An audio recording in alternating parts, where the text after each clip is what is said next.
ठीक है, चलो बिस्मिल्लाहिर्रहमानिर्रहीम।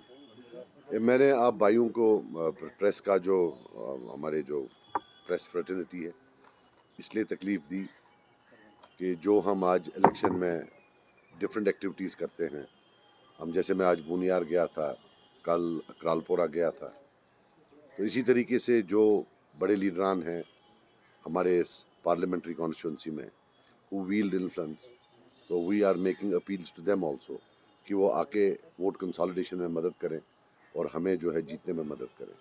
तो इस ज़मन में आज ये डिस्ट्रिक्ट बडगाम में हकीम यासीन साहब हैं, मैं आपके माध्यम से उनको अपील करना चाहता हूँ कि उनको भी पीपल्स कॉन्फ्रेंस का support north Kashmir parliamentary seat में करना चाहिए। इसी तरीके से मैं नज़ीर खान साहब को भी अपील करता हूँ कि वो भी जो है हमारे हाथ मजबूत करें और हमें जो है वहाँ उस डिस्ट्रिक्ट में सपोर्ट करें। मुझे पूरा यकीन है कि इंशाल्लाह इनका सपोर्ट अगर हमें मिलता है तो इंशाल्लाह वहाँ से भी जो है हमारी पार्टी फिर बहुत ही अच्छा परफॉर्मेंस दे सकती है। देखिए, इलेक्शंस में बीजेपी का कोई अलाई नहीं होता। जितने भी अलाइज बीजेपी के आए हैं वो इलेक्शन के बाद आए। जैसे 1996 के इलेक्शन में National Conference was not in alliance with BJP, but after they won they went and sat with them. First he was the commerce minister and then the finance minister. जो दूसरा अलायंस हुआ जिसमें मैं भी आया, जिसमें मैं एक मिनिस्टर था, वो भी इलेक्शन के the election was fought to keep the BJP away. But 2014 में then they formed a government with PDP. But let us not forget that at that time also they first had confabulations and extensive discussions with National Conference to make a government with them. They were on the verge of making a government with them.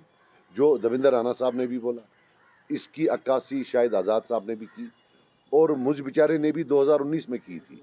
But the press did not take me seriously. मेरे पास अभी भी वो video है, हंदवारा में मैंने बोला था on the last day of elections कि भाई 2014 में तो ये उनके साथ बैठ के उन्हें डिस्कशन किया।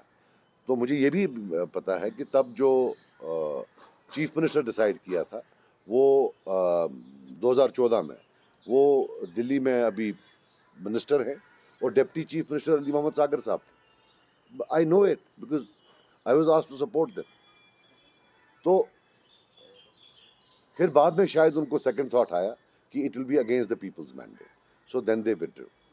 सो point what I am trying to tell you is that no surprise, I can assure you that they will go running if they have anything to them कि हमें साथ ले लो, if they are in power in Delhi. If they are not in power in Delhi then they might not go. जिस तरह से आप leaders मरे हैं या उन्होंने कुर्बानियां दी है इस कौम के लिए, तो उन्हें पहले वो देखना था, उसके बाद तो ये भी उनको देखना चाहिए ना मारे कितने हैं। जिसको हम मार्टियर्स ग्रेवयार्ड बोलते हैं वो तो किसी गांव में था ही नहीं, आज तो हर गांव में। वो तो 87 के बाद आया। अगर 87 की रिगिंग नहीं होती तो बंदूक नहीं आता, ये हमारा व्यू पॉइंट है। और अगर बंदूक नहीं आता तो लोग नहीं मरते, ये हमारा व्यू पॉइंट है। इसमें क्या सैक्रिफाइस क्या, हर एक के मरे हैं। मेरे तो घर में मेरे फादर को मारा है, उनको भी मिलिटेंट्स ने मारा है, कोई पुलिस या आर्मी ने नहीं मारा। और इनके टाइम में मारा है when they refuse to give him security. ये भी एक रियलिटी है। बहरहाल मुझे उसमें जाना नहीं है, जिसके अल्लाह ताला ने लिखा था वैसा तो उसमें क्या करे। लेकिन टू से कि भाई वाइट कॉलर किलर नहीं है ना, और कैसे होते हैं, दिस इज अ रियलिटी। इसमें क्या है, अब government of India because of its own strategic reasons, in the interest of the जो क्या कहते हैं नेशनल इंटरेस्ट में, they don't want to dig the past, so they are, इसलिए इनको एक फ्री रन मिल रहा है, कोई बोलता ही नहीं। अदरवाइज आप मुझे बताएं, इतनी कब्रें हैं, इतनी ग्रेव्स हैं, and not a single question till date answered कि ये शुरू कैसे हुआ, आया कैसे, क्यों हुआ, नथिंग एट ऑल। यहाँ तो अगर छोटा केस होता है वो तो 10 फोन करता है दिन में SHO साहब की, आओ भाई हाजिरी मारो। इनको तो किसी ने हाजिरी मरवाई नहीं। सर ये तो इसके पीछे वजह क्या है, टूरिस्ट आप कहते हैं उम्र बुलाते हैं? यार देखो, I tell you something, there is a reality.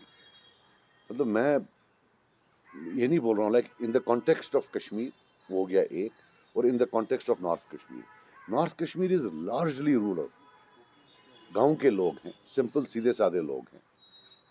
ये बेचारा क्या करेगा उनमें, he is a tourist for them. आप इनको छोड़िए वहाँ trust me, they will treat him like a tourist. Even in the context of tourism of Kashmir, he was always an alien creature. But the reality is that, everybody had to conspire together to put him there. In 1996, he has entered politics. What elections were fought in 1996? तब तो handover किया जाता था. हम तो बोलते नहीं है ये. तब तो हैंडओवर कौन सा 96 में कौन वोट डालने आया? इनको तो प्लेट पर दिया है सारा. ये जो घूमते फिरते रहते हैं वो भी एजेंट, ये भी एजेंट. 75 में प्लेट पर. 75 क्या था? What was 75? 75 was a surrender and an endorsement of all the erosions that took place from 53 to 75. Sheikh साहब को बोला आप प्राइम मिनिस्टर थे, चलो आप चीफ मिनिस्टर बनो. एक इरोजन बताओ जो उनने वापस लिया हो, या उसके बाद तब इन्होंने बोला, आप सुनिए, 75 में इन्होंने बोला इनकी नई पॉलिटिक्स थी, जो इरोजन्स हैं अब हम वो ठीक करेंगे. एक इरोजन्स ने ठीक नहीं किया, दे एडिड टू इरोजन्स, और फाइनली 370 ही चला गया. 75 में प्लेट पर एक भी एमएलए नहीं था. 8th wonder of the world कि उनको लाया, सोनम नरबू साहब को लाया, डीडी ठाकुर साहब को लाया, सबको बोला इनके पीछे लग जाओ. और जब ये थे दिल्ली के सपोर्ट में, तब भी ये बाकियों को दिल्ली का एजेंट बोलते थे. So this is not something new. फिर आप चलिए 1987, जब ये हारने के लिए तैयार थे, everybody came together. It was a national policy. किसी ने उफ तक नहीं की. They rigged blatantly और इनको प्लेट पर हुकूमत दे दी. And then gun came. फिर ये उठ के भाग गए. टूरिस्ट लोग चले गए लंदन, अमेरिका, बाहर चले गए, यहाँ आए नहीं. इनके जो वर्कर थे जो ये बोल रहे हैं कि सैक्रिफाइस, क्या ये सच नहीं है? जब यहाँ 6 साल पॉलिटिक्स नहीं थी, तब लोग पॉलिटिकल पार्टीज के साथ नहीं थे, तंजीमों के साथ थे. इनके लोग भी तो तंजीमों में थे. वो क्या तंजीमों के साथ नहीं थे? वो क्या तंजीमों से बाहर थे?